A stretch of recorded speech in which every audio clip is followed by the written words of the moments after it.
Nothing turns to pure hatred quite like pure love. Greetings, owners of fine luxury cardboard rectangles. We are here today to discuss a brand new card from War of the Spark, that frames a very interesting scenario, very interesting moment in time. The card that we're going to talk about today is Single Combat. Some of you may have already seen this card, so let's start with that. It is 2 white, 3 colorless for a sorcery. What it does is each player chooses a creature or planeswalker they control, then sacrifices the rest. Players can't cast creature or planeswalker spells until the end of your next turn. Not even a threat to the entire multiverse could persuade them to put aside their feud. And in the artwork, you see Sorin facing off against Nahiri, 2 planeswalkers facing off in single combat. But you have to be asking yourself, what's going on here? Why are these 2 battling each other when the fate of all existence is at stake? Well, it's a very interesting story. Before I dive into that, I just want to talk about the concept of the flavor of this card and how much I adore it. I really, really love that they chose to include this concept. Instead of having all the planeswalkers marching lockstep in terms of, we must defeat the Bolus, we must save the multiverse. Planeswalkers have big personalities and they've lived long, incredible lives, at least some of them, right? These are incredibly epic individuals. And so their loves and hatreds can run very deep. And there's something satisfying about the petty nature of this interaction, where Nahiri and Sorin are being so petty that they're taking this opportunity to engage in their own personal grudge match rather than actually working to help everyone. And it's shown how much their grudge match is causing a problem by the fact that when you cast this spell, no other planeswalkers, no other creatures come out until this is settled. So, what happened here? What's the deal? Well, Sorin and Nahiri are almost like family members. You may not know this, but Nahiri was raised by Sorin. Sorin acted very much as a father figure for Nahiri when she first became a planeswalker, guiding her. Nahiri is a stone worker, a stone shaper from the world of Zendikar, the plane of Zendikar. Now, Zendikar is going to feature heavily in this. We've got 2 characters that come from different planes. Sorin is thousands of years old. He's one of the oldest planeswalkers around. He's pretty much seen it all. Sorin's the kind of guy who basically started to tour the universe looking for anything that would tickle his fancy. Give me some novelty, you know, just kind of like think of like a really rich aristocrat who doesn't have very many struggles in life. You know, Sorin was a byproduct of his father seeking immortality. He created vampirism. He infected Sorin with vampirism, and that ignited Sorin's spark. So Sorin started to roam the multiverse or whatever, came back, saw the threat that the vampires of his line would cause, and he actually created Avacyn to create balance on his plane and protect his home plane of existence. So he and Nahiri both end up very much loving their planes of existence. Nahiri spent a lot of time with her own people on her own plane of existence. Now, where this all starts to kind of wind together, on top of being a father figure for Nahiri, Sorin and Nahiri are both responsible for the entrapment of the Eldrazi. Now, Ugin also factors into this as well, but we're putting him aside for this story because he's not really part of the rivalry. He's an impartial third-party kind of individual who we will touch on him a little bit in the story, but overall, he's a side character. Don't worry about him. What happened was they realized, Sorin, Nahiri, Ugin, they realized the threat that the Eldrazi posed because they were just rampaging through the multiverse, just consuming planes of existence. Just nothing could stop them. So what they did was they devised a plan where they would ensnare essentially the spirits of the Eldrazi and their physical bodies and lock them into a plane. So this plane would be their prison. They ultimately settled on using Zendikar, which happened to be Nahiri's home plane, because Zendikar had very unique mana and it was like a magnet for the Eldrazi. So they brought them there, and using a combination of basically blood magic, spirit magic, and stone magic, which are the three specialties of these different individuals, they managed to create the Hedrons, which imprisoned all of the Eldrazi and kept them slumbering on Zendikar. Basically put them into a big old nap. So they're sleeping there, and Sorin leaves to do his own thing, Ugin leaves to do his own thing, Nahiri decides she's going to stay on Zendikar and just relax with her people, enjoy her success. So she would teach people about the Eldrazi. She was responsible for letting them know, hey, these Eldrazi are a real thing.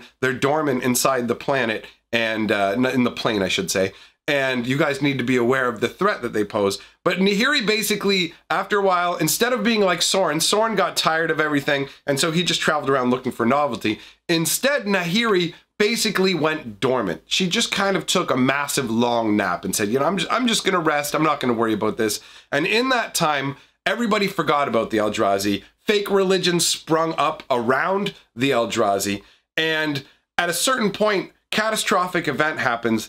A shifting of lines, the ley lines, all the Hedrons and everything, and the Eldrazi are able to escape to a degree.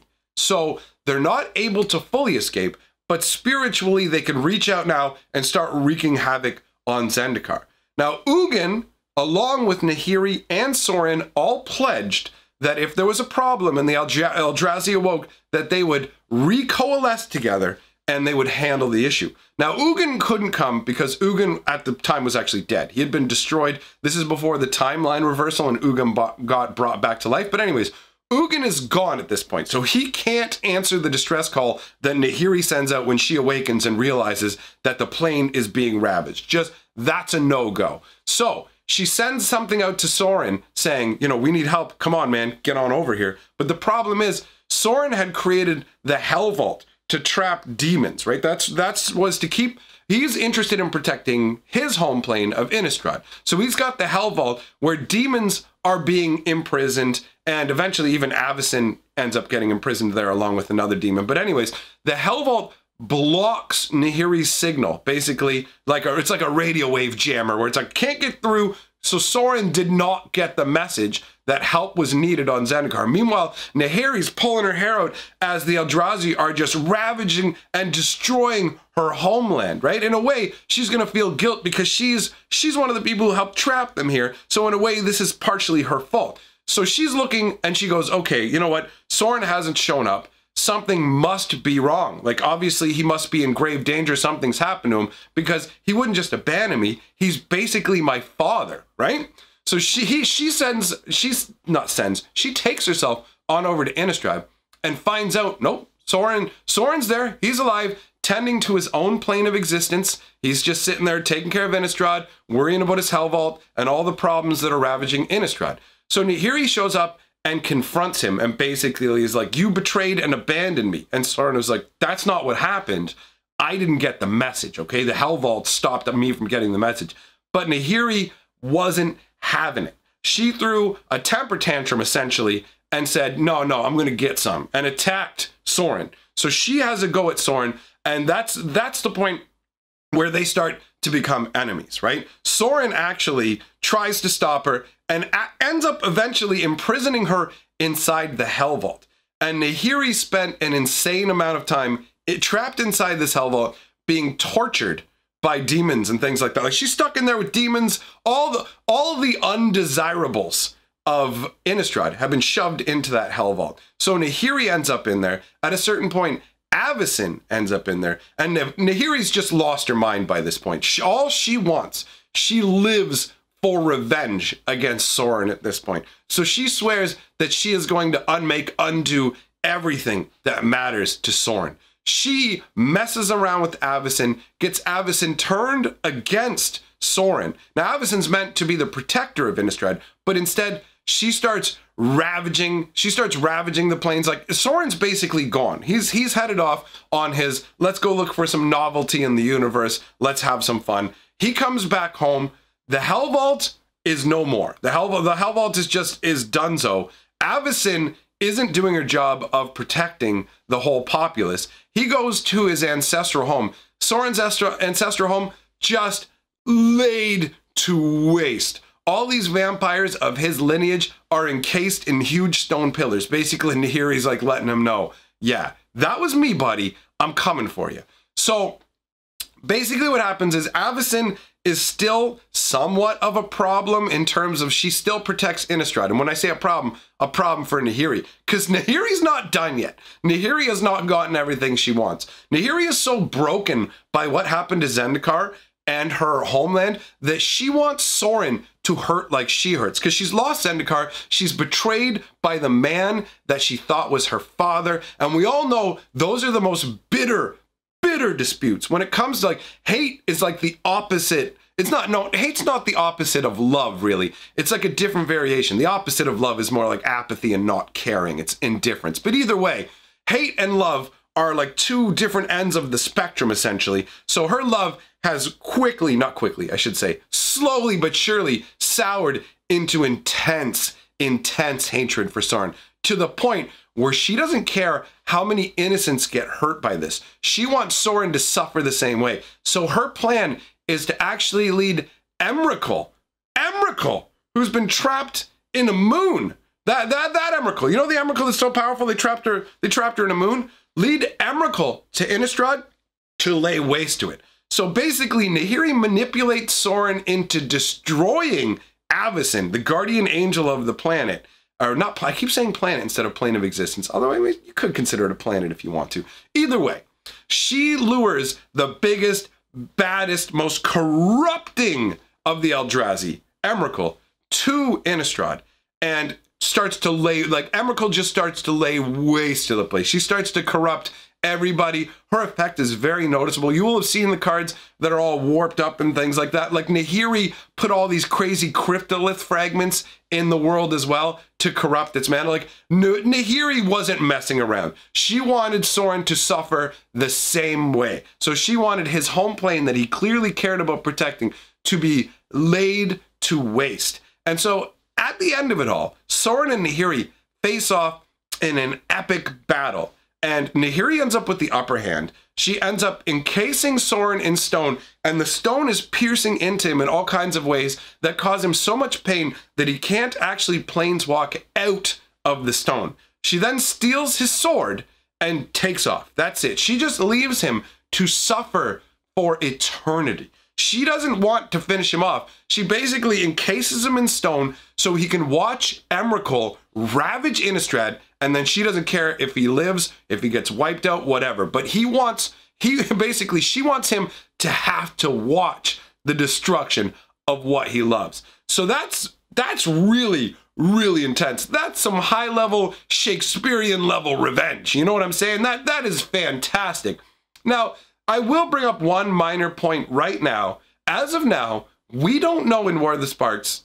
Oh, there you go. I said Sparks. Anyways, we don't know how Soren managed to escape from the stone and get his sword back. I don't know if this is being glossed over, if this will be covered in the War of the Spark book, which I should be getting, or if this is just them being lazy with the story. I'm not 100%.